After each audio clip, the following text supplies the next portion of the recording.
Y voy a grabar. Siguiendo el ejemplo que habíamos visto hace rato, y asumiendo de que y tomamos como ejemplo, asumíamos de que la investigación de mercados para el municipio de Tarata, para la elaboración del plan de desarrollo, establecía que los turistas requerían, decíamos, querían conocer características históricas, culturales, ¿no? de Tarata. Eso establecía de que querían conocer el antes, decíamos, antes de la llegada de los españoles, que serían culturas precolombinas, en la época de la colonia y en la época de la república. Entonces, habíamos dicho, ¿cómo nosotros logramos mostrar la historia y las características históricas de este pueblo? Sería mediante los museos. Y aquí habíamos puesto un museo, la alcaldía va a construir un museo expropiando una casa particular y en este caso, ¿cómo lograría que las instalaciones sean lo más originales posibles? Y decíamos que no rompan con el entorno ambiental. En este caso, el entorno cultural puede ser ambiental o cultural. En este caso, las características que tiene Tarata, que es una población que tiene construcciones eminentemente coloniales, ¿no? Y decíamos que en este museo van a haber 3, 6, 9 salas, dependiendo del tamaño que sea el museo, pero unas salas van a estar mostrando el antes, que serían culturas precolombinas, que sería la cultura inca, y creo que hay alguna más, algunos vestigios, la época de la colonia y la época de la república. Decíamos además que asumimos de que sin plan ingresan 5,000 turistas año. Estamos asumiendo, no sabemos, no hemos investigado eso, no hemos actualizado.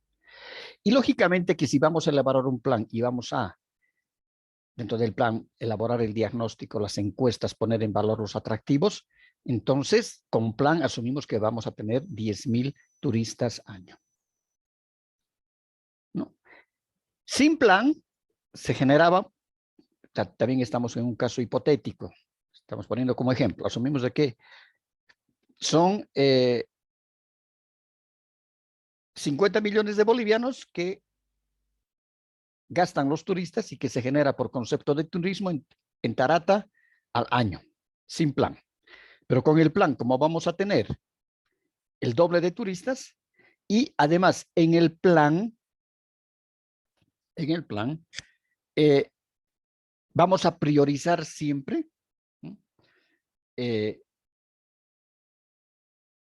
maximizar los resultados económicos, porque eso es un principio, decíamos, y minimizar los impactos ambientales. Entonces, ¿cómo con el plan vamos a poner en marcha nuevos proyectos? Y uno de los proyectos nos vamos a idear de que pueda ser el Lumière. Ya no vamos, si antes se recibía 50 millones de bolivianos con 5,000 turistas año, con 10,000 debería ser 100 millones. Pero como nosotros vamos a mejorar el producto turístico, vamos a trabajar de acuerdo a este perfil del turista, asumimos que vamos a recibir 150 millones de bolivianos año. ¿No? ¿Por qué? Porque hay plan. Entonces, ahora nos vamos acá. Y decíamos, si nuestros turistas quieren ver la historia, conocer la historia de Tarata, y Tarata ha sido un pueblo que ha tenido un legado cultural muy importante, ¿no? Muy próximo a Tarata también nosotros tenemos una población que se llama Huayculi, que se va por un caminito de atrás de Tarata. Y Huayculi es un pueblito, es un pueblo chico, dedicado a la alfarería. Es decir, que hacen vasijas, etcétera, y todavía siguen manteniendo esas características de hace, pues, 1000 años atrás, de trabajar la arcilla todavía con eh, torniquetes a pedal, etcétera, no, bien rústico, que si nosotros ponemos en un lado las características de cómo se ha trabajado la arcilla en Egipto hace 5000 años, y cómo se trabaja la arcilla actualmente en Guayculi, Tarata, Cochabamba, es lo mismo. Es decir, es como si no hubiera pasado el tiempo cómo trabajan la arcilla en Tarata, ¿no? Entonces decíamos, ese museo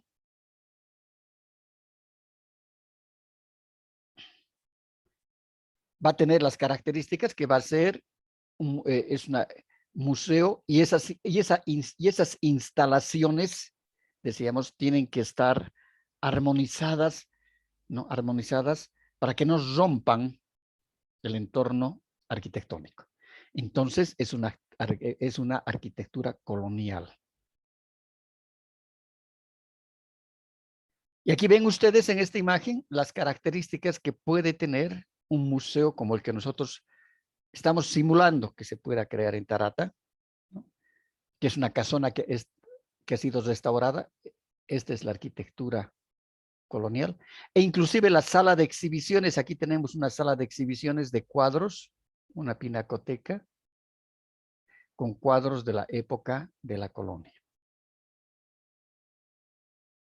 Y con seguridad que vamos a conseguir, la alcaldía de Tarata puede conseguir perfectamente en donación cuadros de la época de la colonia, e inclusive se pueden, llegando a acuerdos con el Ministerio de Culturas, después con los museos de La Paz, etcétera, con la curía, es decir, con la iglesia, de que se pueden rescatar, porque hay muchos cuadros, hay varios cuadros, muchos cuadros en las iglesias, en los pueblitos, cuadros de la época de la colonia, y esos cuadros se están deteriorando porque no están siendo restaurados ni conservados.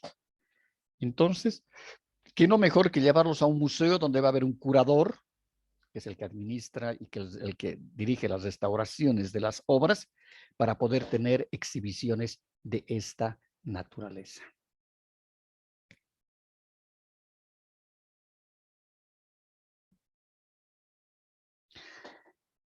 Aquí, por ejemplo, tenemos en esta otra imagen, es un manual para la conservación del patrimonio arquitectónico habitacional en Sucre.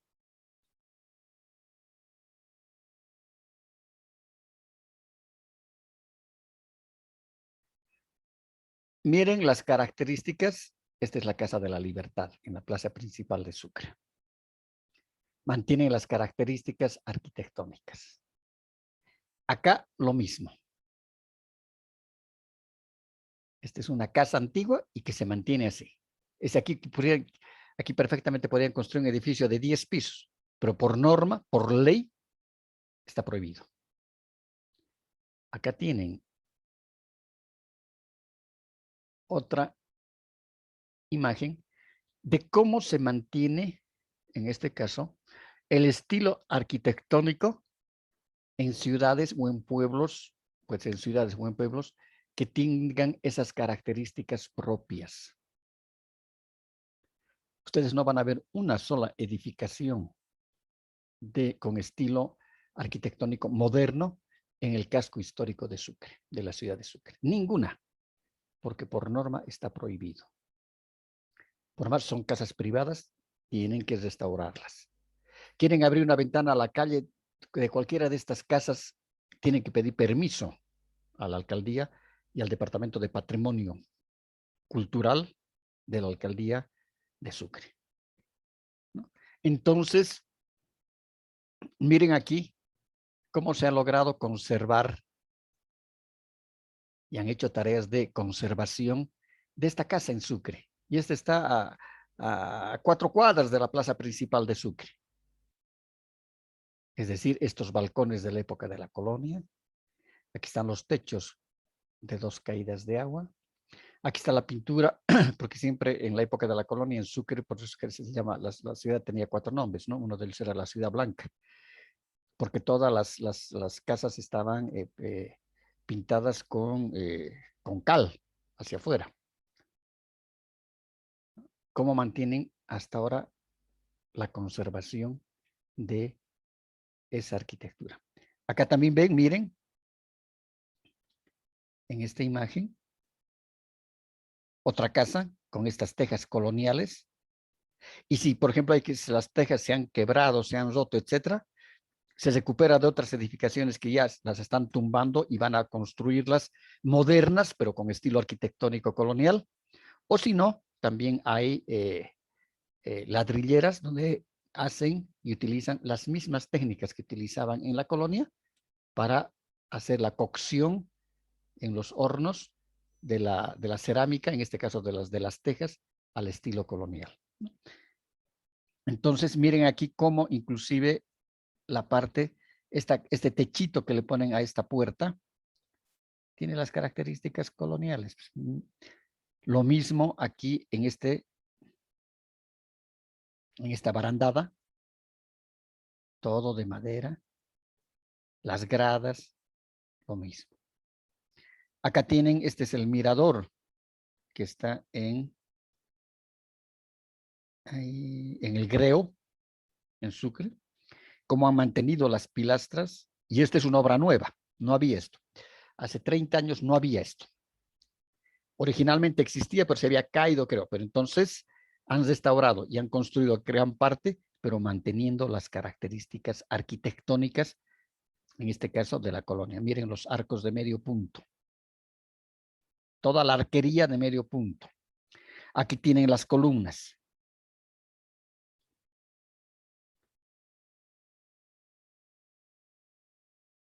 Miren las columnas. Y aquí tienen las rejas, que estas son de fierro forjado. Estas rejas. ¿No? El piso de ladrillo. Entonces, ¿cómo mantienen esas características? Voy a hacer esta ventana, por favor, está dando mucha luz. No deben estar bien.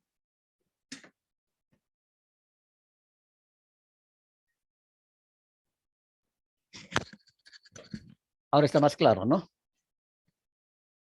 Luis.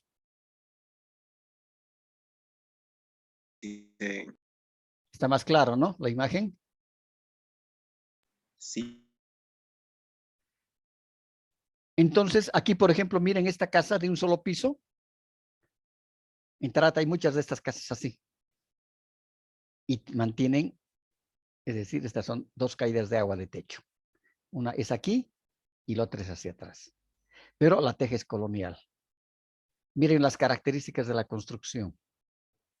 Todo. Las ventanas. Con los botaguas acá. Las puertas. Las rejas de fierro forjado. Entonces, eso significa mantener las características arquitectónicas de el entorno. Luego, aquí miren cómo se logra la conservación y mantener ese estilo arquitectónico de esta edificación, que esta debe ser, no es una iglesia, esta es una casa privada en México, en Puebla de Los Ángeles, pero cómo mantienen ese estilo arquitectónico. Acá tienen otra vista de la ciudad de Sucre, y aquí tienen, este es el templo de San Francisco en Sucre. Esta es la calle La San Alberto. Miren las tejas, son tejas nuevas, pero el estilo arquitectónico de las tejas son tejas en estilo colonial. Preguntas. Dice, respecto al color de las casas de Sucre, o sea, ¿por qué motivo se les ha pintado de ese color? He Porque escuchado siempre, rumores supuestamente, bueno, supuestamente de que dicen que en Sucre, bueno, está ¿qué es? El manicomio más grande de Bolivia, supuestamente.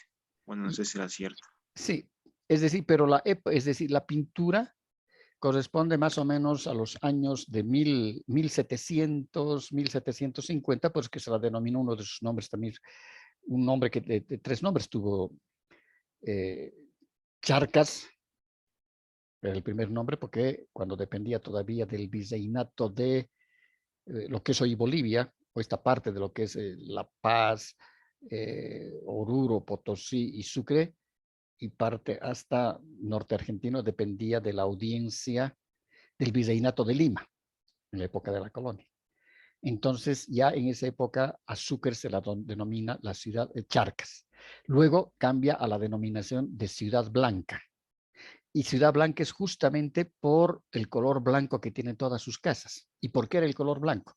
Porque como una medida de en la época antigua, en esos años de 1700 y tantos, lo que se hace es revocar las paredes por fuera de las construcciones con cal para mantener las fachadas. Y se mantenía mayor tiempo, la lluvia y todo eso no erosionaba tanto como si utilizaban solamente arena y argamasa. Entonces eran las paredes, porque todas las paredes son de adobe, entonces estaban revocadas con cal. Y la cal es blanca, no le ponían pigmentos, porque en la colonia se utilizaban mucho los pigmentos. En vez de pintura utilizaban pigmentos, y los pigmentos los sacaban de la naturaleza, de las hierbas, de los minerales, etc. Por eso que se llama la Ciudad Blanca, su segundo nombre. Y el tercer nombre es Sucre, que le ponen después de la creación de la República en homenaje al mariscal José Antonio de Sucre. El manicomio es el manicomio más grande, es decir, el instituto psiquiátrico más grande que existe en Bolivia, está en Sucre, y este fue creado por un expresidente boliviano en el año 1850 o a inicios del año 1900 debe ser 1920, 25. Ahorita me voy a acordar el nombre del expresidente. Estando de presidente, él inclusive dona un terreno que tenía, porque está por el Parque Bolívar, está el manicomio, el Instituto Psiquiátrico, y él crea ahí el primer centro psiquiátrico de Bolivia, porque su esposa enferma mentalmente.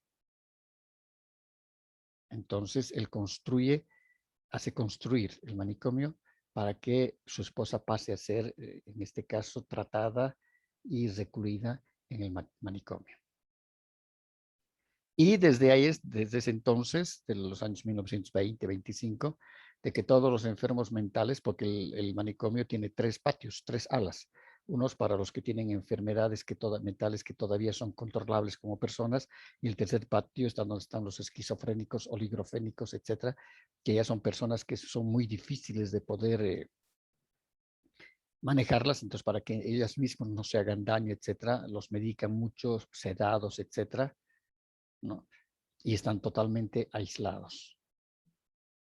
Entonces, sí, es el centro más grande, el psiquiátrico más grande que existe en Bolivia. Y actualmente a esos pacientes que tienen severos trastornos mentales de todo el país los llevan a Sucre, siempre y cuando haya espacio en Sucre. Esa es la historia, Aníbal. Gracias, Licen. Ahora lo que no me acuerdo y me voy a acordar es el presidente. ¿Quién era el presidente? Mamerto Zulagoitia. Creo que sí, Mamerto Zulagoitia, si no me equivoco. Ahora vamos a ver un poquito sobre la arquitectura colonial. La arquitectura colonial creada por necesidades y posibilidades diferentes de las actuales, fue concebida a imagen del nombre del entonces, por lo cual imprimió características propias a cada una de las regiones, ¿no?, de la colonia. Aquí, por ejemplo, cada una de las, en todo lo que es el sector de la colonia, de lo que fue la colonia española en la América, ¿no?, en cada una de las regiones que hoy representan los países, ¿no?, desde México hasta Chile, hasta el sur de Chile, todo, ¿no? Es decir, era la colonia, era colonia española y una parte era la colonia portuguesa, lo que es hoy el Brasil. Entonces, cada una de estas regiones mantuvo, a pesar de que tenían las características de la arquitectura española de la Edad Media o portuguesa, algunos han ido aumentando algunos elementos en la época de la colonia. Como vemos aquí, por ejemplo, el color, la utilización de los colores y los pigmentos. Y estas son construcciones que inclusive tienen pasillos abiertos porque aquí hay un clima cálido, ¿no? Los materiales son predominantemente en la arquitectura fueron los que ofrecía el medio ambiente, ¿no? Es decir, los adaptaban, la arcilla y todo eso, el adobe, todo que trajeron de Europa. Ahora, había lugares, por ejemplo, en la América y en el caso de Bolivia también, que no había muchas canteras para sacar piedra, entonces las construcciones las hacían de adobe. La piedra, la arcilla, el bacaereque, la madera, la caña amarga, el yeso y la cal utilizaban para la construcción de las edificaciones en la época de la colonia. Ahora, ciertas viviendas y que también, o edificaciones que eran parte fundamental también como estructuras inmuebles que estaban destinados a la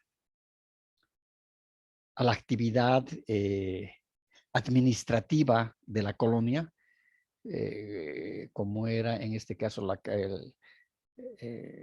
gobernación, la casa de los retiros, el ayuntamiento, etcétera, utilizaban también los materiales del lugar y también las casas privadas que eran de habitacional, ¿no?, donde habitaba la gente, vivía la gente, mantenían siempre esas características porque ese era el predominio que existía en esa época. Generalmente estas construcciones tenían un patio central alrededor de él se situaban las habitaciones, es decir, que eran construcciones, aquí vamos a ver, perimetrales. Las llamamos perimetrales. Este es el terreno. Aquí en el centro hay un patio y generalmente en el centro del patio había una fuente, en muchos casos. Y aquí son las habitaciones, que puede ser de 1 o de 2 pisos la construcción, ¿no? Pero siempre ha sido la característica del rasgo arquitectónico era perimetral. Todas estas eran las habitaciones. Aquí tenían como este tipo de balcón hacia aquí adentro, ¿no?, donde tenían el pasillo. Se subía aquí y se podía ingresar a esta habitación aquí, a esta otra habitación aquí, a esta otra habitación acá, a esta otra habitación con pasillos. Y si eran de 2 pisos, en la esquina generalmente estaban las gradas que subían al segundo piso. Una habitación aquí, otra aquí y aquí las gradas, ¿no? Y como en este caso, por ejemplo, como en este caso, ¿no? Pero siempre han sido perimetrales. Su planta es cerrada, rodeada de corredores que servían para dar luz y aire, es decir, aquí, ¿no? El patio era al centro y estas habitaciones se ventilaban porque tenían ventanas que podían salir aquí atrás, aquí podían salir las ventanas y permitía que se ventilen, o las ventanas también hacia el centro del patio. Las habitaciones están ubicadas alrededor del patio central, el cual se encuentra separado de ellas por medio de corredores, lo que decíamos. La vivienda colonial, las viviendas coloniales fueron parte del desarrollo de las primeras urbes de las colonias españolas y portuguesas en América Latina. Las características formales y funcionales de las mismas nacen, al igual que la mayoría de la arquitectura colonial española. No nos olvidemos, y decíamos, de que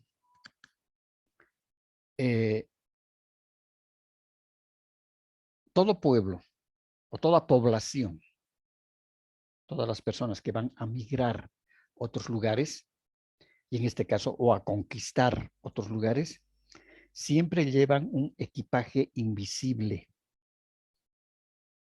Y ese equipaje invisible que llevan las personas es su cultura. Dentro de su cultura están sus tradiciones, su religión, su arquitectura de construcción, sus costumbres, su gastronomía, etc. Entonces, cuando llegaron los españoles a la América, trajeron todo aquello. Inclusive trajeron sus instituciones jurídicas, sus leyes, que las aplicaron también aquí en la América. Es decir, las personas siempre llevan su cultura, que es un equipaje invisible.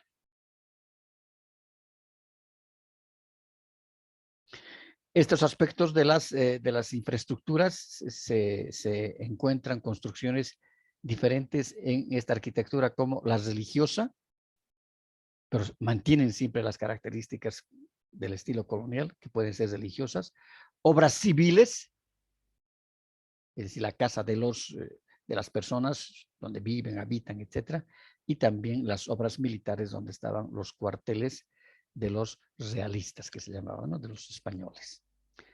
Aquí, por ejemplo, podemos ver un cuartel. Esta es la construcción de un cuartel. Este es un cuartel de la época de la colonia y actualmente se sigue manteniendo así. Y aquí tenemos, por ejemplo, cómo construían en algunos sectores que eran un poco más cálidos. Miren, estos son palos. Entonces, hacían como una reja de palos y ahí embutían el barro. Todo esto es barro. Entonces, las paredes las hacían con madera y con barro.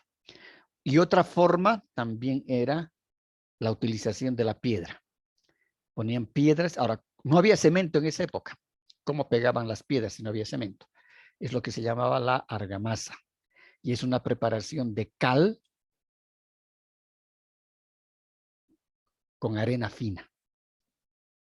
Porque no nos olvidemos de que el cemento es una piedra molida. El cemento es nada más que un tipo de piedra molida y se hace el cemento. En la colonia utilizaban la argamasa. Luego se utilizaba el ladrillo, que hasta el día de hoy nosotros seguimos utilizando el ladrillo en nuestras construcciones en Bolivia. Que es la arcilla, el ladrillo nada más que es la arcilla, se hacen como adobes de arcilla y se los pone a los hornos. Y ahí se llega a la cocción y otro material que se utilizaba era la madera. La madera que servía para soportar los techos, el piso, todo era de madera. Entonces, esas son las características que tuvo la arquitectura colonial. A ver, ¿qué más nos falta? Ya está.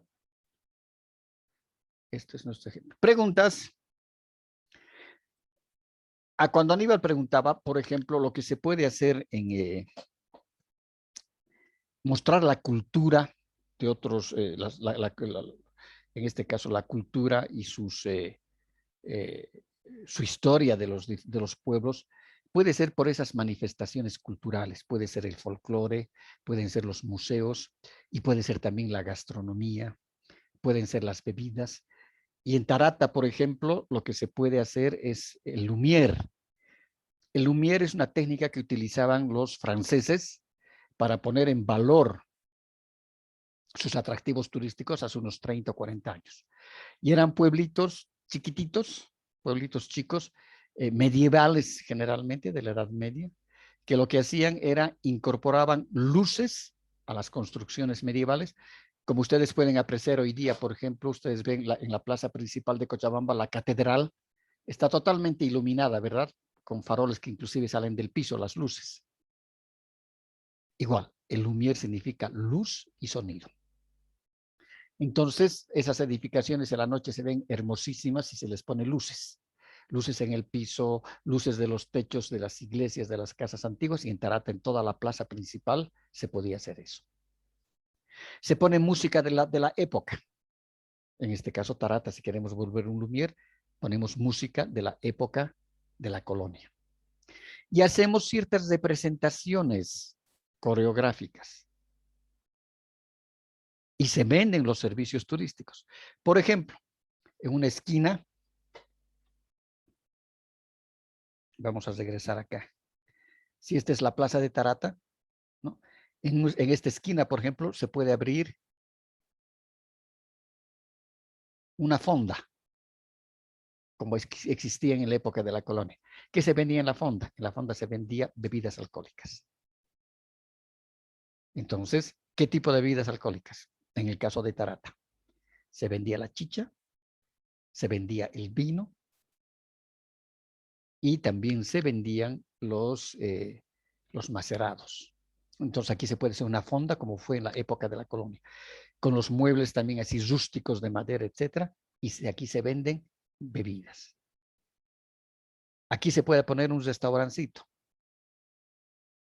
también colonial, donde podemos, aquí se vendería fundamentalmente la comida de la época de la colonia. Que esa comida ha sido lógicamente, cuando llegaron los españoles, trajeron la gastronomía medieval, pero que esa gastronomía se ha ido modificando con los productos agrícolas que tenían las diferentes regiones. En la nuestra se utilizaba el maíz, se utilizaba la papa, se utilizaba el chuño, etcétera, en las alturas, y en Tarata se utilizaba el maíz, se utilizaba la parte también que los españoles trajeron el trigo y modificaron las características gastronómicas, pero los españoles también trajeron las especies, no se olviden, y los españoles, quienes producían las especies, eran los hindús, toda la parte de la India, ¿no? Entonces, a eso nos referimos con un Lumière. Por ejemplo, se puede hacer de que porque estas actividades se puede ofrecer un turismo de fin de semana, hayan personas que pueden ser muchachos jóvenes de los colegios y por instrucción del SEDUCA de Tarata, los muchachos están obligados a pasear por cursos y por colegios, ¿no? Con vestimentas típicas de la época, que puede ser de la colonial, que pueden ser. ¿Ustedes se acuerdan cuando todos los años aquí se hace una representación de la gesta libertaria de Cochabamba, del 14 de septiembre, ¿verdad?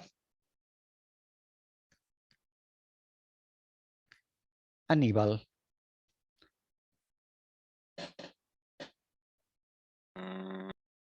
Ha visto, ¿no? Que cómo hacen una representación, una escenografía, como fue la época de la gesta libertaria. Lo mismo se puede hacer en Tarata. Lo mismo se puede hacer en las noches.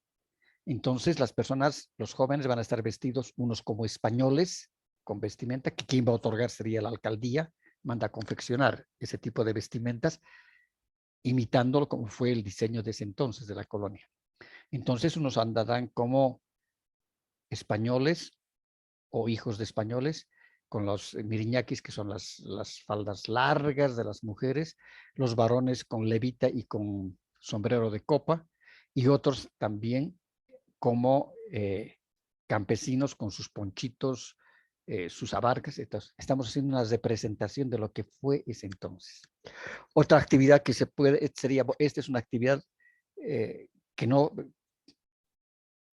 no genera recursos económicos. Las personas que estén caminando por ahí, los chicos disfrazados que están caminando, no. Entonces es una parte de su formación dentro del colegio. Pero sí se puede ya, por ejemplo, vender un servicio de visitas en carruajes. Hacer una visita por todo el centro de la plaza, seguir camino hasta unas 8 cuadras hasta el convento de San Francisco, porque Tarata tiene un convento antiquísimo. Entonces se hace un recorrido en carruajes. Y los carruajes se mandan a construirlos como si fueran de la época de la colonia. En Sucre habían algunos artesanos que hacían carruajes, imitaban y hacían los carruajes como eran en la época de la colonia. Entonces hacemos un Lumière donde generamos recursos económicos para la población. ¿Alguna pregunta? Está bien, dicen. No hay de qué. Si no hay preguntas, nos vemos la siguiente clase. Hasta luego. Hasta luego, Licen, que lo vaya Hasta luego. bien.